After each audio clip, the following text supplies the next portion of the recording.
កាលពីព្រេងនាយនៅលើដីយើងនេះគ្រប់ស្រុកទាំងអស់មិនមានពស់ពឹសនិងពស់អ៊ិតមានពឹសទេមានតែពស់កេងកងមាននិទានថាកាលដើមឡើយមានមនុស្សពីរនាក់ប្តីប្រពន្ធឈ្មោះនាងនីមានកូនស្រីមួយឈ្មោះនាងអែតប្តីនោះទៅជួញអង្កាមបាត់ជាយូរអង្វែង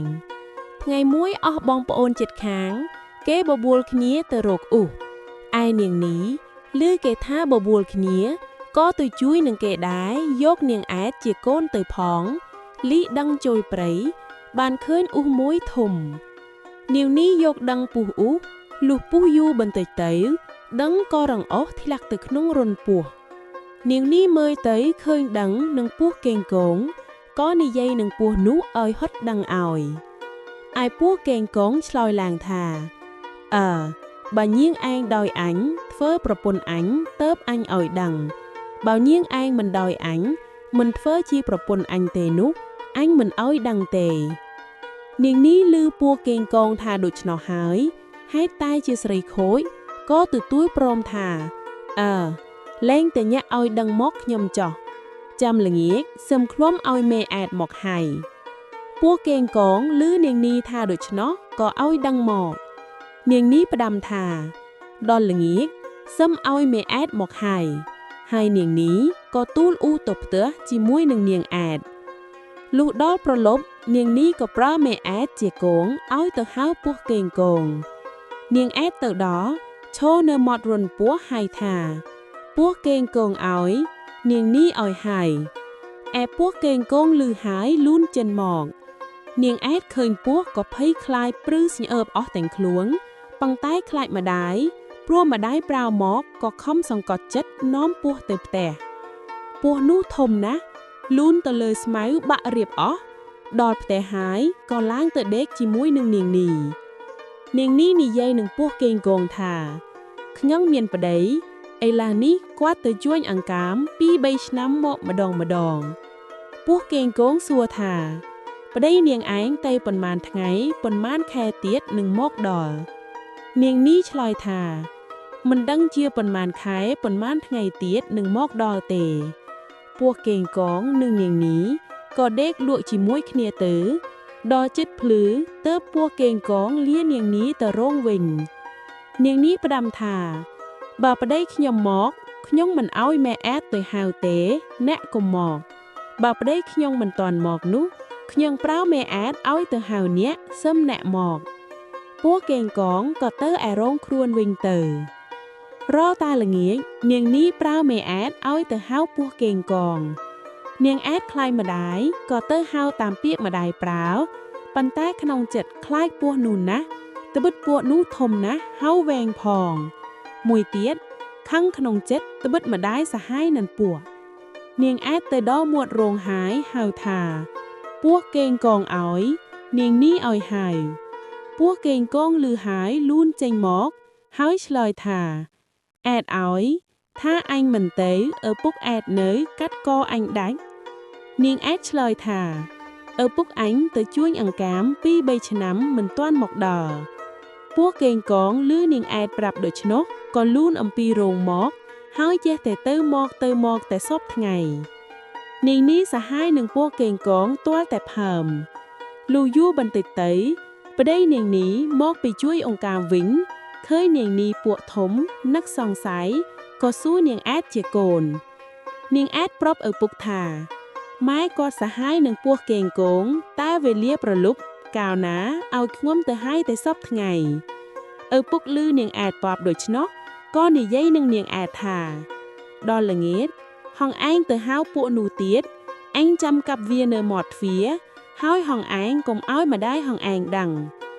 ឯនាងអែតលូដល់ប្រលប់ក៏ទៅហៅពួកកេងកងថាពួកកេងកងនាងនេះឲ្យហៅ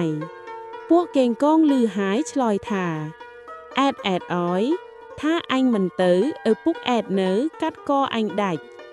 នាងអែតឆ្លើយថាឪពុកអញទៅជួញអង្កាម 2-3 ឆ្នាំមិនទាន់មកដល់ពស់កេងកងឮនាងអែតប្រាប់ដូច្នោះស្មានតែឪពុកនាងមិនទាន់មកពីជួញអង្កាមមែនក៏ទៅដូចសពថ្ងៃ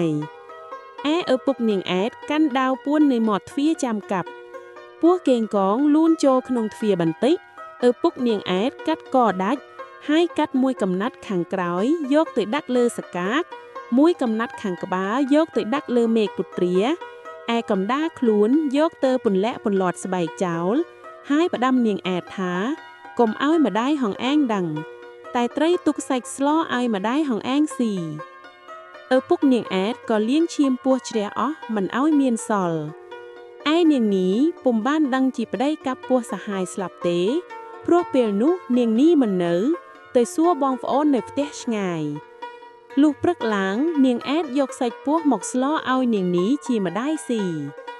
នាងនីឃើញសម្លខ្លាញ់រលើបទាំងចានទាំងឆ្នាំងក៏សួរនាងអែតថាបានសាច់អីស្លមីអែតនាងអែតប្រាប់ថាសាច់ជ្រូកនាងនេះគិតស្មានតែសាច់ជ្រូកមែនក៏ឲ្យមីអែតដួសសម្លមកស៊ីបាយកៅនាងអែតដួសសម្លមកឲ្យនាងនីជួយម្ដាយស៊ីនោះមានក្អែកមួយវាឃើញក្បាលពស់ដាក់លើមេឃពុត្រាវាចង់ស៊ីសាច់ពស់វាបូលថាក៏លើក្លែមលេបសាច់ប្តីឯងនាងនេះកំពុងស៊ីបាយលឺក្អែកបូលដូច្នោះក៏មើលទៅលើមេឃពុត្រាឃើញក្បាលពស់កេងកងលើមេឃឈើហើយនាងនេះនឹកអាណិតស្រក់ទឹកភ្នែក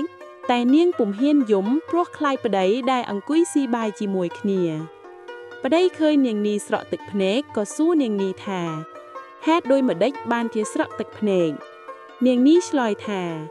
ស៊ីបាយក្តៅសម្លក្តៅរលឹកកូនចៅរលងទឹកភ្នែកឯក្អែកនោះចេះតែបូលថាក៏លើក្លែមលេបសាច់ប្តីឯងក្បាលដាក់លើមេឃពុត្រាកន្ទុយដាក់លើសកានាងនេះមើលទៅលើសកាឃើញកន្ទុយពស់កេងកងលើនោះឯប្តីនាងនេះដឹងថាប្រពន្ធសហាយនឹងពស់កេងកងពិតប្រាកដហើយក៏នឹកភ្នុកក្នុងចិត្តខឹងចង់សម្លាប់នាងនេះប៉ុន្តែធ្វើមិនឲ្យនាងនេះដឹងខ្លួនដល់នាងនេះផើមចាស់ផ្ទៃចិត្តនឹងសម្រាលប្តីបបួលទៅកក់សក់នៅមាត់បឹងលងដឺដល់មាត់បឹងប្រាប់ប្រពន្ធថាតែទៀតឲ្យឆ្ងាយពីស្រុកគេយើងនឹងកក់សក់លេងឲ្យសបាយតែពីរញាក់ម្ដងនាងនេះមិនដឹងខ្លួនថាប្តីសម្លាប់ស្មានតែប្តីនាំទៅកក់សក់មែនក៏ដើរចូលក្នុងព្រៃឆ្ងាយទៅលុះឃើញកំពង់មួយរៀបស្អាតវាល្អប្តីប្រាប់ប្រពន្ធថាកំពង់នេះរៀបសបាយយើងឈប់កក់សក់នៅកំពង់នោះឯនាងនេះមិនដឹងខ្លួនថាប្តីសម្លាប់ស្មានតែប្តីនាំទៅកក់សក់មែនក៏អង្គុយកក់សក់នៅមាត់ច្រាំងប្តីនោះក៏ហូតដាវកាប់នាងនេះពីខាងក្រោមខ្នងមិនឲ្យដឹងខ្លួនដាច់ពាក់កណ្ដាលខ្លួនស្លាប់ទៅពេលនោះឃើញសុទ្ធតែកូនពស់លូនចេញអំពីពោះនាងនេះមកប្តីនាងនេះក៏កាប់កូនពស់នឹងដាវខ្លះកាប់មិនទាន់ក៏លូនចូលទៅក្នុងក្រហែងដីខ្លះមុតក្នុងទឹកខ្លះចូលទៅក្នុងព្រៃ